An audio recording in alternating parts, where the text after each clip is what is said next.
welcome to the Soni Podcast. I'm here today with a good brother that I've known for a while here in Birmingham, UK, Alagie Gai. I will let him introduce himself.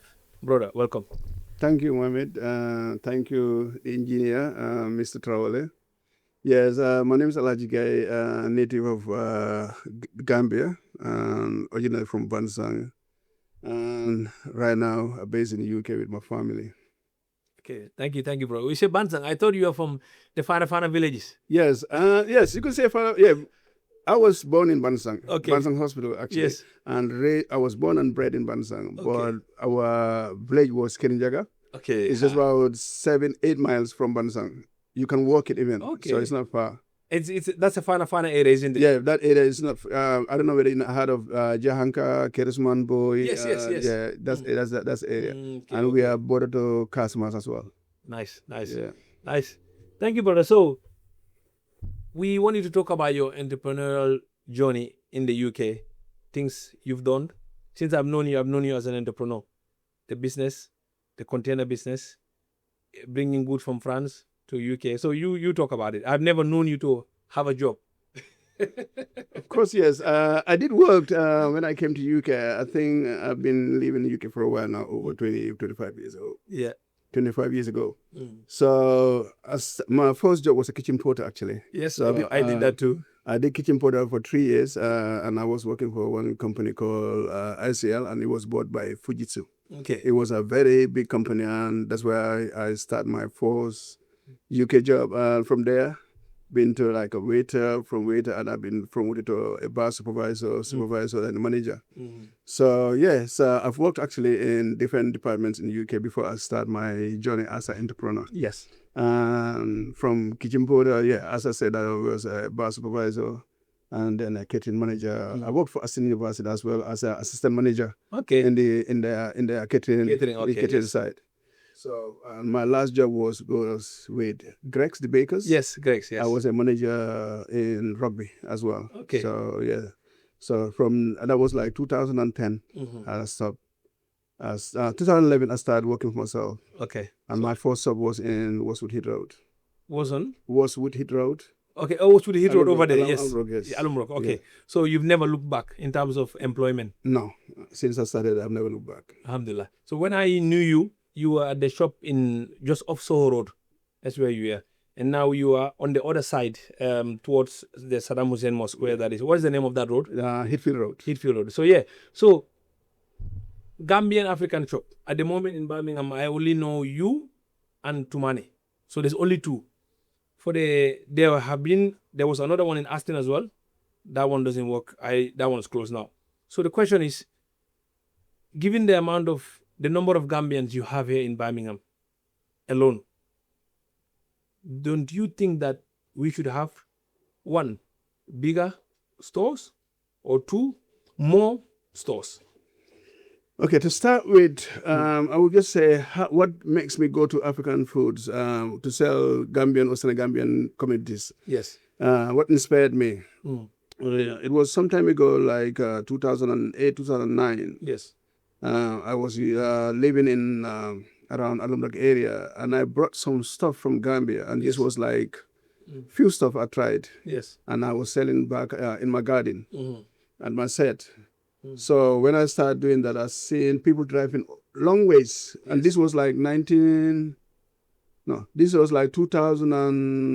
2012, 2011. 2011 it started. But I opened that shop 2011. 2010 started. Yes. I started selling at the back of my yard, and then people start driving far away coming to buy stuff. Yes. The Gambian stuff. Gambian stuff, yeah. Yes. One day I passed Alumrock, Westwood Hill Road, and I saw this shop empty. I said, you know what? I can open a shop and see how it goes. Nice. So and I did try that. Luckily, I got this shop, and it was a very good landlord, and I tried it and it worked. So my first trip was to France. Okay. When you opened the shop, your first trip was not to Gambia, it was to France. My first trip was to France. Yes. I did a trial. I had a Ford Focus. Yes. I bought a carrier to put stuff on it. You know, those you put carrier on it. So I put some stuff in and say, okay, let me stock this in my car and see and how it goes. Mm. I'm sorry, I have to go back a bit. Yes. I took a train. Yes. from England Yes. and I carry bags. Wow. The Eurostar. Yeah, Eurostar. Yes. I carry bags. Yeah. And then arrive at Folkestone, Yes. and I hired a van from Enterprise and bring the stock. That was Yes. my first trip, Wow. but it was very tiring. Yes. So my second trip, I went to Focus, Ford Focus. Yeah. That's where I brought most of the stuff. Yeah. So, and there where it works. So buying those products and by people getting to know me, and that stock was named after Gai Njorro. I named it as Gai Njorro Limited. Yes. When it comes to like our Gambian communities, right, Yes. is growing Yes. compared to before because it was only me and a Guinean guy at Whitting Road. I know that place as well. Yeah, it was Yes. all two of us. Where It's closed now, right? yeah, that guy left. No, the guy left, and the sister came in, and the sister as well as left. Okay. And that's where we had another Gambian as well. Yes, that's Who same. was on the same road. Yes. So it was two of us, and then someone came, make us start of us. You understand? So it's kind of bit, I would say, kind of bit slow for Gambians, especially when it comes to Gambian communities. But I would say we got larger community in Birmingham than other cities. Yeah. So we could do better like any other Nigerian or Ghanaian or Sierra Leonean shops. Yes. Because by then there was none of that. Because I would say Gambian started, the Guinean and myself started this business first in Birmingham. Yes. Yeah, I remember you and the Guinean. Yeah. Yes, I remember you and the Guinean. And he was there for a while as well. Yeah, he started before us. Wow. He started before us. And you see, lately, the last 4 or 5 years, I would say, where our office is on the Waterloo Road, we have at least 4 or 5 Ghanaian shops. And we have way more numbers than them. That's why I'm asking this question. Should we not have much bigger businesses or even more businesses here? That's why I asked you that question. So again, to push you back, why do you think we can't have more or bigger? Okay, there will be more, lots of perspective about that because today Gambia is bigger and then we got like technology. Yes. And means of transportation as well. It's a lot easier.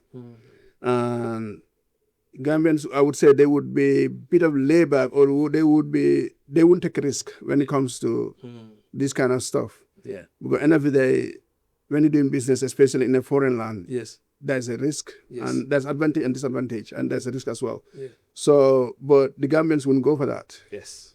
That's the thing. So unless until you've been in it and you practice and then not to rush the business. Yes. So you wouldn't open a shop a day and things that you make it over the night. Yes. No, you have to sit and wait for it. Yeah, sometimes it's nice, it's a good day, sometimes it's a bad day. And that depends what you're selling as well. True. Yeah. African products are more expensive than any goods when it comes to the supermarkets. Wow. Because they are imported goods and sometimes it's price that brings it in. Yes, true. You understand? So the challenges and then the cost is just too much. But when you say after as well, you could say, okay, maybe the Ghanaians will have advantage because they have flight in and out every day. And they can bring perishable goods easy and they could bring other goods as well. Because today, if you go to the indoor market in Birmingham, you would see Uganda, you see from Ghana, you see from Jamaica, you could see it, all that. You hardly see anything from Gambia. Wow. So their products, if I was from any of those countries, I could just open a shop. Yes. Anything I need, I get it. From that. But if I am a Gambian, it means I have to struggle to bring the stuff from either Gambia or France to get them here. Yeah. So the challenge is already there. Challenge there. So that maybe that's why many people as well doesn't want to go that far. But one thing as well is like the support as well. Yes. Yes. If a Gambian doesn't support his own Gambians, it's always difficult for that business person to move in. I agree 100%. Yeah. And end of the day, you can't go and say, okay, I went to holiday in Gambia, or you want to bring 3 suitcases of Kong or 3 suitcases of Bahal or Kobulaka. You understand? The guy who opened a shop here already is struggling to sell his product. You come and sell that in your backyard. You understand? And then you do that for 1 month or 2 months and you won't do it again. Yeah, see, sorry. That's a question I wanted to ask. The Yobante thing. Yeah. So if I'm coming from Gambia, for example, someone wants me to bring Kong or peanuts or similar stuff for them. This happens every single time I'm coming from the Gambia. And I feel like these are things that are available here, either at your shop or Tumani's shop. I feel the fact that they're making people like us, the frequent travelers, bring this stuff for them, means that they're taking business away from you or Tumani and any other Gambian businessman. What do you think about that? Yes, Mohammed, that's a good question because sometimes even people, I do air freight. We do cargo. Yes. Some people want to bring cherry and chocolate. How heavy that is? A simple, let's say 1 kilo of that. Yeah. I'm just going to give an example. Yes. Okay, Tumani is selling cherry and chocolate. I am selling cherry and chocolate. Yeah. You want to pay 1 kilo for 12 pounds to bring that cherry, and you can have that cherry for also for 3 pounds. So what's the logic? Exactly. Good. Perfect. You know. So why do people still do these things? Now you come into Gambia. Okay, Mohammed, can you take this cherry or do you take 1 kilo of it? You bought a suitcase because we know now every flyer has to buy a suitcase. Yes. So that suitcase, this not included in your ticket, but you paid for it. Yes. So any kilo you're giving away on that suitcase, in that suitcase, you lost a weight. Yeah. So it's either you left your own stuff. Yeah. To bring that person's stuff, and that person could get that stuff easily in UK. Bro, it's like you've been in my mind. That's happened to me more than once. I had to leave my stuff in the Gambia for other people's stuff, and specifically, it was attire. I remember it was around the COVID time. Every time I'm coming, people, my community, people that I know, they were giving me attire, and I was thinking, but you can buy attire at the Gambian shop in Birmingham. Why am I the one bringing attire for you? And now I have to leave my stuff. I remember one time I had to leave my wife's stuff in the Gambia to bring attire for someone. Yeah, because you're doing that because of, maybe your relationship with that person. Yes. Or you're doing that just maybe so, that person will blame Mohammed Fasaho, example. That time, sorry to cut you, that time, when I complained to my, I said, I cannot bring all this stuff. It was this airline, the Gambia Experience one. They're strict, very 20 kilos. It was that airline. You know what my wife said? She said, leave my stuff there to bring that person's stuff. Yeah. Yes. So I was ready to leave that person's stuff, but my wife said, no, leave my stuff there, bring that person's stuff. That's what I'm saying. That's what I said. Because people then think doing that, you're doing a favor, but you're losing yourself. Yes. And that's what I said to you. People call me and say, I want to bring cherry. I say, why do you want to bring cherry? I advise them that. Yeah. But Gambians, I think one thing is that they want just something from Gambia. And maybe there's specific thing like, let's say bring in jumbo, packet jumbo. Yes. Or Maggi and all that, what they use for their cooking. Yeah. You can get that from any Asian shop, not even my shop, from any Asian shop. Yes, we buy them from the Nigerian shop. We buy them from there as well. Exactly. So why do you have to carry that load of yours when coming from Gambia? Example, I'm saying. Yes. You're losing 23 kilos. Or you go to the airport and pay thousands and thousands of dollars. For something you can buy here. Exactly. So to me, there's no logic in that. So that's why business that's affecting our businesses here as well. Yes, I agree. But Gambians should understand as well, like, by supporting the business would support the people back home. Yes. So any dollars any sterling we earn from here, it goes back to the market in the Gambia. Yes. Because you source your goods from there. Yes. Because during the mango season, I've tried these ones. I brought about 200 kilos of mango. Wow. That's a jur. Yes. But unfortunately, everything gone bad. Because it perishes so quick. Yeah. But that wasn't even the point. The point was just like to satisfy the Gambians' need. We do that because our Gambians wanted, they missed it. Yes. So because on my status, on my Facebook, on my TikTok, if you say I advertise, I post that on my wall, and people, can you bring this? Yes. So when I put it, I say, people are interested. Let me go and try in the market. So I'll put it in the cargo. So the cargo will try and bring it. But cargo takes 34. We've got no direct flights. Yes. So it's like a 50-50. Yes. You understand? So that's why I always prefer to drive to France, get my stuff and get it fresh. Yeah. But okay, and the next one as well is when people bring this stuff, you see so many people trying to sell the stuff that you have in your shop or Tumani has in their shop. Also, regular people who are not business people also selling this stuff on their WhatsApp statuses. And I think, yes, it's nice to be entrepreneurs, but I think also they're also part of the problem in why we cannot have successful Gambian businesses here. Because if you're selling something and then 5 other people, random people are selling on their status, how are you going to compete with them? Well, I would like to say much in that. If you think about it, those people sitting on status, their prices are more expensive than ours. And we're paying rent, we're paying But tax. I thought they were cheaper, hence they're undercutting you. No. Because they don't know business, they just want... I would tell you this, they are more expensive. I would sell my cherry for £3. They would sell their cherry for £5. And you have to pay shop rent. I pay rent, pay staff, pay electricity, pay council tax. Yes. All that.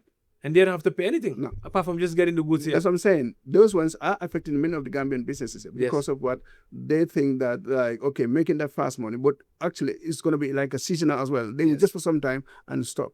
True.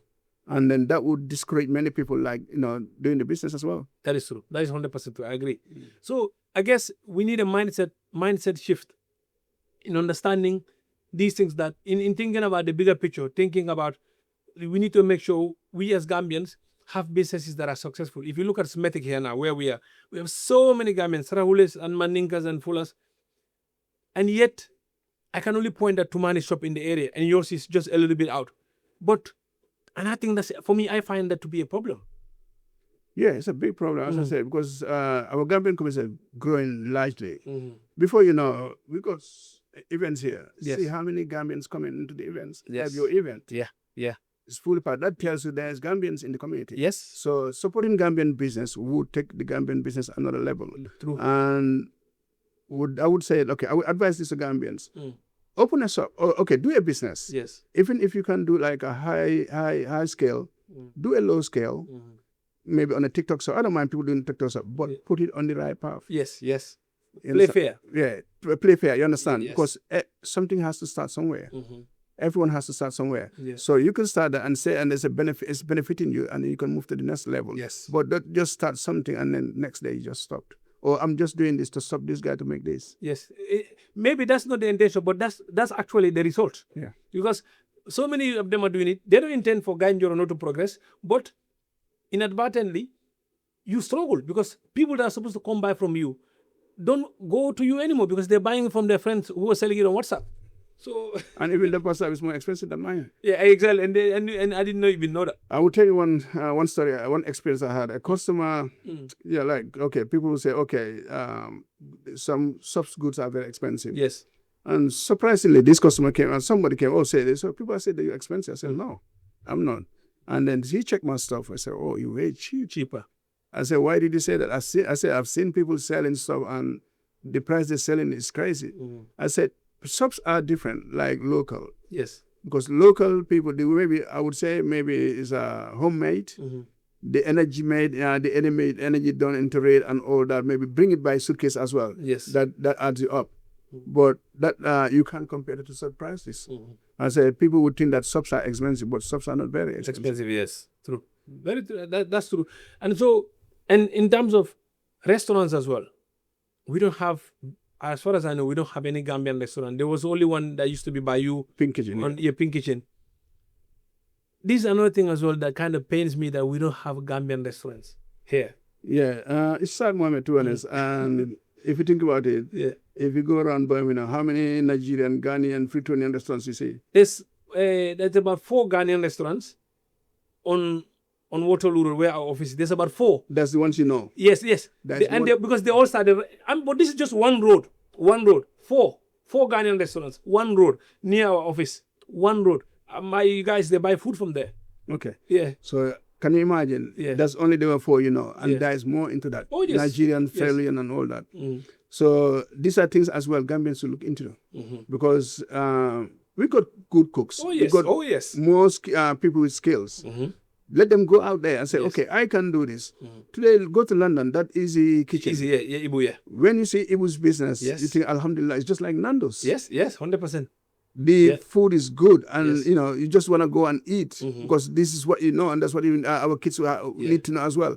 Today, okay, you go to the park, people selling food, Gambian food, it's sold out all the time. Oh, yes. Our event, food is always sold out. Okay, I can guarantee it's always sold out. That tells you people, we like our own food. Yes. So that's why Gambians should go go out there and look into these kind of businesses. Yes. And there's another business as well Gambians should look into.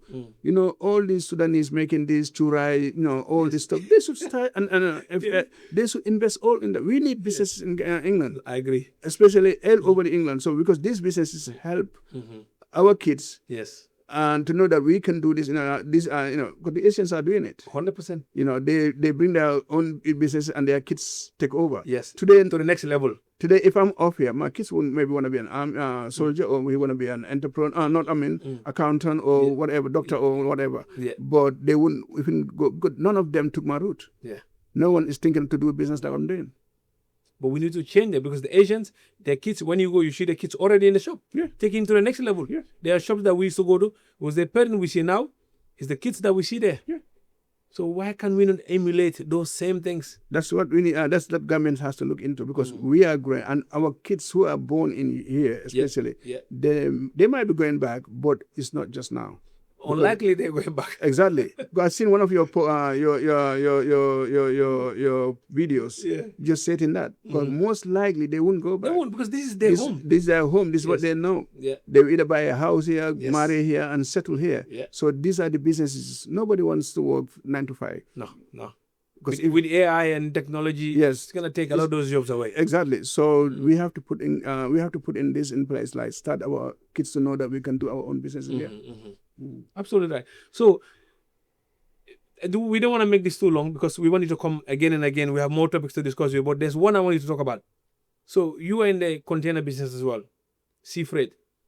Now, when I'm walking around in the Gambia or driving around, I see some of the container shops.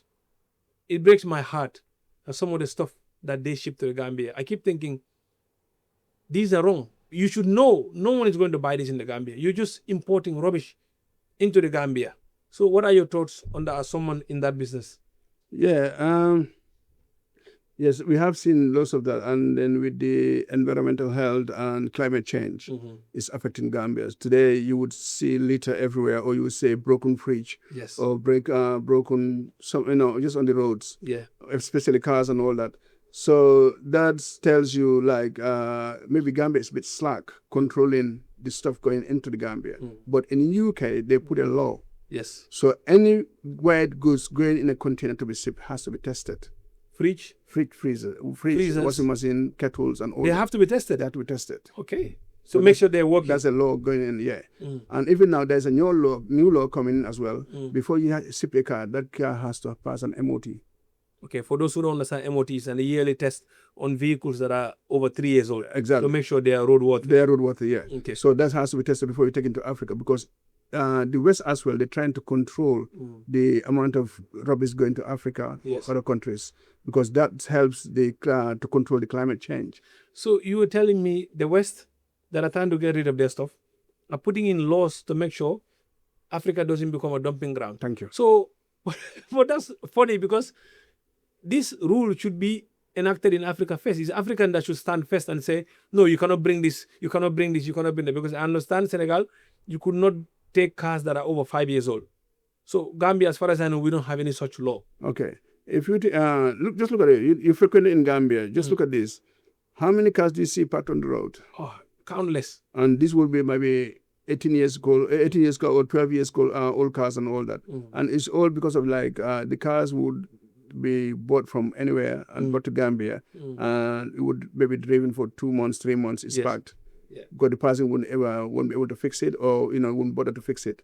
So that's like they're just gonna dump the car anywhere. Yeah. So now to minimize that, I know if the government could do something about it, just to control as other countries does, like minimum 10 years. Yes. Or minimum 8 years. Yeah. So maximum, a car that's older than 10 years can no longer be exported to the Gambia. Exactly. And then whatever comes to the port as well, let them check as well, like, because the law is already put in England.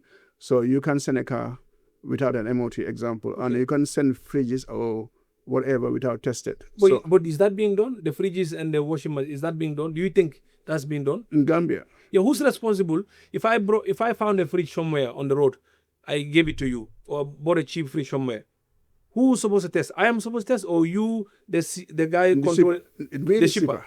Because me, I do it for freight forwarding. Okay. You give me your stuff. Yes. Because that's a personal effect. Yes. So let's say you give me one fridge, one washing machine, that go into your house. Yes. And then you wouldn't take something back to your house, innit? No. But if I told I was, okay, I'm going to go to one shop, they send second hand. Yes. And I say I bought 50 fridges or 30 washing machines or 20 cookers, okay, example. So me, before loading that container, I have to make sure those are working effectively. Okay, so you bring a tester that tests them to make the work. Because there is some what the environmental did is, like, we have a qualified tester who would go and test every single and document it. Yes, and then so that you can put it in the container to make sure they are not dumping unwanted stuff away. Yes, that gives me hope, because I'm sure you agree with me. The stuff we see at most of the container shops, the only place they belong to is the backwater dump site. Yeah. And you would see as well, people bring in mattresses. Yes, filthy ones. Yeah, you pick mattresses from the streets and just maybe take the and Gambia. You don't know what happened to that mattress and all that, bugs or anything. Yes, and these are things as well we need to control as well. Yeah. But these are the people buying stuff, taking stuff to sell, I'm saying. Mm. But for the freight forwarders, they just take personal goods because that's going into your house. Yes. You understand? Mm. But the government as well has to help people to control the stuff coming to the country. Yes. Because that one, it would help the climate control, and then it would help like Gambian to be a dumping place. Yes. You know, but the government, UK government, doing well on that, because if you are caught, put in like not tested fridges or not tested equipments or MOT, your content is going to be impounded. Wow, And that's good. There'll be penalties on it as well. And you don't want to risk that. No. Well, I really hope our Gambian brothers and sisters in that business take heed on that, because really Gambia is becoming a dumping ground. And in fact, funny thing, you ask about how many cars I see on the road. I seen so many that I literally had this business idea of starting a car scrapping business. Because I see so many. Yeah, I literally had that idea. I was like, how do I start a car scrapping business in the Gambia? Because there's so many. Yeah, people buy fair, right? But it's not like fast like UK. So you would say scrap. There's lots of scrap yards, and there's money here. Yes. But and I don't know for Gambia how much can they make on that. But for UK, you can make a good money on scraps. But that's metal. Yes, the metal. Yeah, that's my thought as well. Just the metal and export it somewhere. And if you see all these road accidents as well coming into Gambia, it's all these scrap cars going to Gambia. True. Because today you will see a car drive here, and without no brakes and all that. So get to Gambia as well. They just drive it like that without testing it and make sure it's working fine. And the left hand and right hand. Yes. This is another thing the government can look into as well, because changing the steering wheel is like a defect. Yes. So there's a risk. Hazard is there because you moving it from its original to another side. Position, So the risk to lose control is very easy. People are doing it and they allow you to drive it, but if the government as well could help, or like whoever is in charge to help, make so they allow the other countries do, they drive right hand the same time. It's just like maybe the premium can go high a little bit, but that would save. That would make so minimize the accidents on the road. Because for me, sometimes I think that maybe these are the old cars or the vehicles that have been changed from left to right. Through, and all of a sudden there's some random problem you cannot even tell where it came from. Because once you touch the electrics and stuff, you have a problem. Sometimes you cannot even see what that problem was. I agree with that point. So that people could just left hand, right hand, we all just drive on the same road. I agree with that. I agree. Because if you say in the UK here, you got cars from Spain, Germany, New Zealand, all that.